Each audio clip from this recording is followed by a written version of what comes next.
지금 예배합니다. 5월 5일입니다.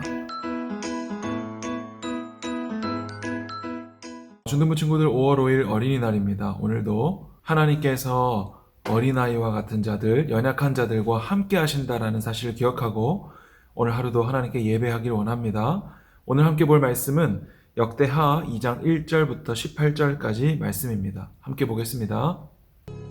솔로몬이 여호와의 이름을 위하여 성전을 건축하고 자기 왕위를 위하여 궁궐 건축하기를 결심하니라. 솔로몬이 이에 짐꾼 7만 명과 산에서 돌을 떠낼 자 8만 명과 이 일을 감독할 자 3,600명을 뽑고 솔로몬이 사절을 두로 왕 후람에게 보내어 이르되, 당신이 전에 내 아버지 다윗에게 백향목을 보내어 그가 거주하실 궁궐을 건축하게 한 것 같이 내게도 그리하소서. 이제 내가 나의 하나님 여호와의 이름을 위하여 성전을 건축하여 구별하여 드리고 주 앞에서 향재료를 사르며 항상 떡을 차려 놓으며 안식일과 초하루와 우리 하나님 여호와의 절기에 아침 저녁으로 번제를 드리려 하오니 이는 이스라엘의 영원한 규례니이다. 내가 건축하고자 하는 성전은 크니 우리 하나님은 모든 신들보다 크심이라. 누가 능히 하나님을 위하여 성전을 건축하리요? 하늘과 하늘들의 하늘이라도 주를 용납하지 못하겠거든 내가 누구이기에 어찌 능히 그를 위하여 성전을 건축하리요? 그 앞에 분향하려 할 따름이니이다.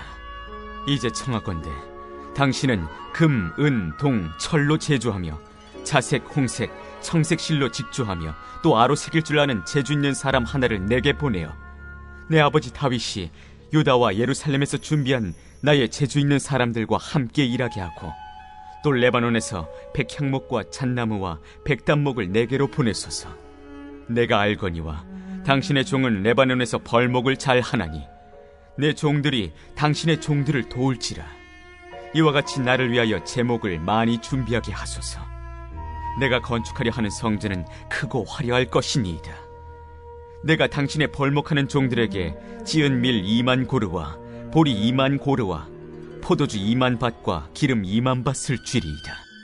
두로 왕 후람이 솔로몬에게 답장하여 이르되, 여호와께서 자기 백성을 사랑하심으로 당신을 세워 그들의 왕을 삼으셨도다. 천지를 지으신 이스라엘의 하나님 여호와는 송축을 받으실지로다.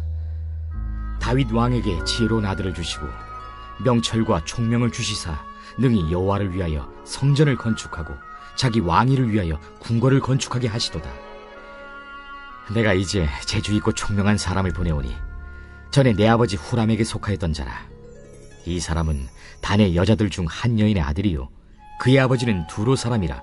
능히 금, 은, 동, 철과 돌과 나무와 자색, 정색, 홍색 실과 가는 배로 일을 잘하며 또 모든 아로 새기는 일에 익숙하고 모든 기묘한 양식에 능한 자이니 그에게 당신의 재주 있는 사람들과 당신의 아버지 내 주 다윗의 재주 있는 사람들과 함께 일하게 하소서.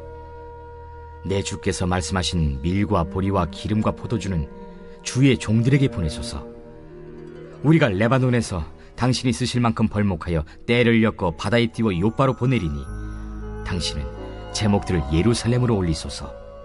전에 솔로몬의 아버지 다윗이 이스라엘 땅에 사는 이방 사람들을 조사하였더니 이제 솔로몬이 다시 조사하매 모두 15만 3,600명이라. 그 중에서 7만 명은 짐꾼이 되게 하였고 8만 명은 산에서 벌목하게 하였고 3,600명은 감독으로 삼아 백성들에게 일을 시키게 하였더라. 기도하겠습니다. 하나님 아버지 감사합니다. 하나님께서는 어린아이와 같은 연약한 자들과 함께 하시오니 오늘도 우리의 약함을 주님께로 자랑합니다. 하나님 우리를 통하여 하나님의 강하심만 드러나게 하여 주시고 하나님께서 주신 쉼을 통하여 세상의 바쁘고 분주한 것으로부터 하나님께로 우리의 마음을 돌이킬 수 있는 오늘 하루가 되게 하여 주시옵소서. 예수님의 이름으로 기도합니다. 아멘. 오늘 말씀은 성전 공사를 하기 위한 이방인들의 도움이라는 제목입니다. 성전을 누가 지을 수 있나요? 하나님께서 택하신 이스라엘 백성들, 그들만이 지을 수 있을 것 같다고 생각하지만 사실 이 세상에 의인은 없나니 하나도 없습니다. 로마서에 나오죠? 그렇기 때문에 이스라엘 백성들뿐만 아니라 하나님께서 예비하신 이방인들을 통해서도 이 성전을 얼마든지 지을 수 있는 것이죠. 이스라엘이기 때문에 거룩하고 이방인이기 때문에 부정한 것이 아니라 하나님께서 거룩하다 하시면 거룩한 것이고 하나님께서 부정하다 하시면 부정한 거예요. 그러니까 하나님께서 오늘 이방인을 통해서 성전을 짓게 하겠다 하셨으니 그것은 거룩한 것입니다. 여러분, 신약의 예수님도 이 땅에 오셔서 이방인들과 어린아이들과 병 걸린 사람들, 그리고 사회적으로 약자였던 여자들, 노인들, 이런 자들과 예수님께서 함께 하셨다라는 것을 우리는 알고 있죠. 그러니까 예수님의 마음은 늘 어디에 있냐면 연약한 자들과 부정한 자들, 환자에게만 의사가 필요한 거예요. 하나님은 그런 자들을 찾아오셨다는 거죠. 평화의 왕 솔로몬을 통해서 이 성전을 짓게 하시면서도 이 부정하고 연약한 자들, 사회적으로 종교적으로 소외되었던 자들, 그들과 화평하게 하시는 일에 이 성전을 사용하고 계신다는 거죠. 솔로몬도 이 성전을 통해서 이 세상에 그 어디라도 하나님을 담아둘 수가 없는데 어떻게 사람의 손으로 지은 성전에 하나님께서 거하시겠습니까? 우리가 이스라엘 백성이기 때문에 성전 짓는 것이 당연하다고요? 아닙니다. 이방인이라고 해서 성전 지을 수 없다고요? 아닙니다. 모든 것이 하나님의 은혜이오니 오늘 우리가 성전을 짓는 것도 또 이방인들을 통해서 성전을 짓는 것도 다 하나님의 은혜입니다. 오늘날 우리도 이방인이잖아요.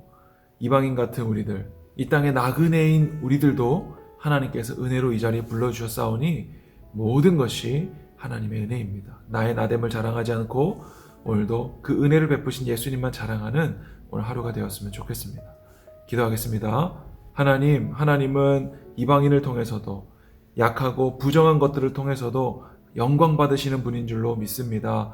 오늘도 하나님의 말씀을 이루시기 위해 저와 같은 죄인들을 불러주셔서 은혜 베푸셨사오니 오늘도 우리의 연약함과 부족함을 통해서 하나님의 온전함이 드러나는 귀한 하루가 되게 하여 주옵소서. 오늘 하루 쉼을 주심에 감사합니다. 이 쉼을 통해서 하나님과 더 가까워지는 우리가 되게 하여 주옵소서. 예수님의 이름으로 기도합니다. 아멘.